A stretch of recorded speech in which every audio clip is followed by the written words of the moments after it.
Pense au premier couple qui te vient en tête quand on parle de mythologie grecque. Tu penses à Orphée et Eurydice? C'est normal. C'est l'histoire d'un amour fou, d'un amour qui défie la mort, et d'une erreur qui coûte tout. Mais leur histoire ne commence pas avec la tragédie. Elle commence bien avant, avec Orphée, un enfant pas comme les autres, fils de Calliope, la muse de la poésie, et d'un roi de Thrace ou peut-être d'Apollon lui-même. Les récits varient, mais tous s'accordent sur une chose, Orphée est un prodige.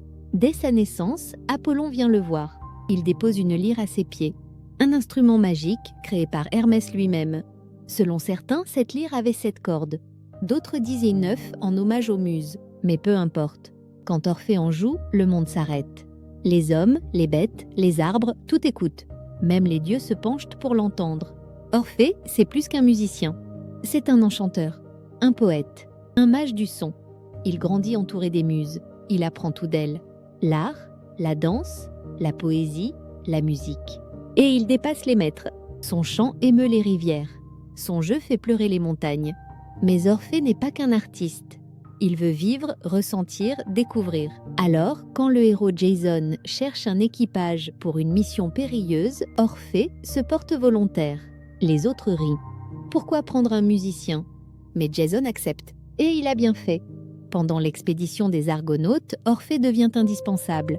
Quand la mer gronde, Orphée joue et la mer se calme. Quand l'équipage doute, Orphée chante et les cœurs reprennent espoir. Et surtout quand les sirènes apparaissent, avec leur chant mortel, c'est Orphée qui sauve tout le monde. Il joue une mélodie plus puissante, plus belle, qui couvre la leur. Et les sirènes repartent, vaincues par la musique. Grâce à lui, la toison d'or est rapportée. Le monde chante son nom. Et c'est à ce moment-là, au sommet de sa gloire, qu'il la rencontre. Eurydice, une nymphe, belle comme l'aube, libre et sauvage. Le coup de foudre est immédiat. Orphée est bouleversée. Elle aussi. Il la demande en mariage presque aussitôt. Elle accepte. Leur amour est simple, peu et total. Mais le destin n'aime pas les choses simples. Le jour de leur mariage, un signe étrange se produit. La torche du dieu Hyménée s'éteint sans raison. Pas de vent, pas de pluie.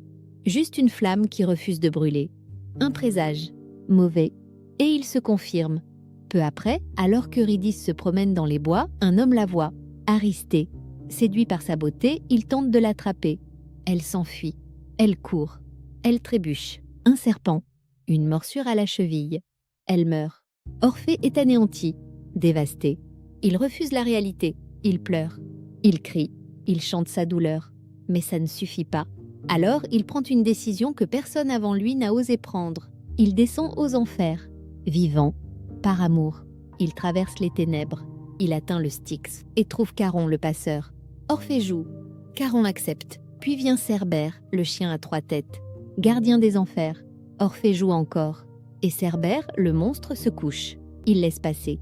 Il arrive enfin devant Hadès et Perséphone. Il ne supplie pas. Il chante. Un chant si profond, si triste, qu'il fait pleurer les rochers. Les damnés cessent leur supplice. Sisyphe lâche son rocher. Tantale oublie sa soif. Même Hadès baisse les yeux. Alors Hadès cède. Eurydice peut partir. Mais à une condition. Une seule. Orphée doit marcher devant. Eurydice derrière. Et il ne doit pas se retourner. Pas avant d'avoir quitté les enfers. Pas un regard. Pas un mot. Sinon elle disparaît à jamais. Orphée accepte. Ils avancent. Lentement. En silence. Il ne la voit pas. Mais il sent sa présence.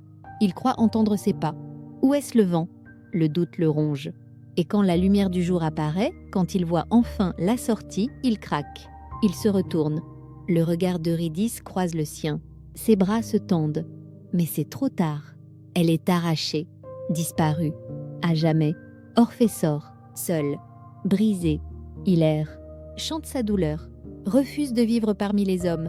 Il fuit la société, refuse l'amour, refuse même les dieux. Et un jour, dans la forêt, il est attaqué par des Ménades, des femmes sauvages, adoratrices de Dionysos. Elle le tue, le déchire, jette sa tête dans un fleuve. Mais même sans son corps, la tête d'Orphée chante encore. Portée par les flots jusqu'à l'île de Lesbos. Les muses, en deuil, récupèrent ses restes. Et Zeus, ému, place sa lyre dans le ciel. C'est la constellation de la lyre, toujours visible chaque nuit. Ce qu'on retient. Parfois, l'amour ne suffit pas. Parfois, une seconde d'hésitation détruit tout. Mais l'amour d'Orphée était si fort qu'il a traversé la mort, la peur, les enfers.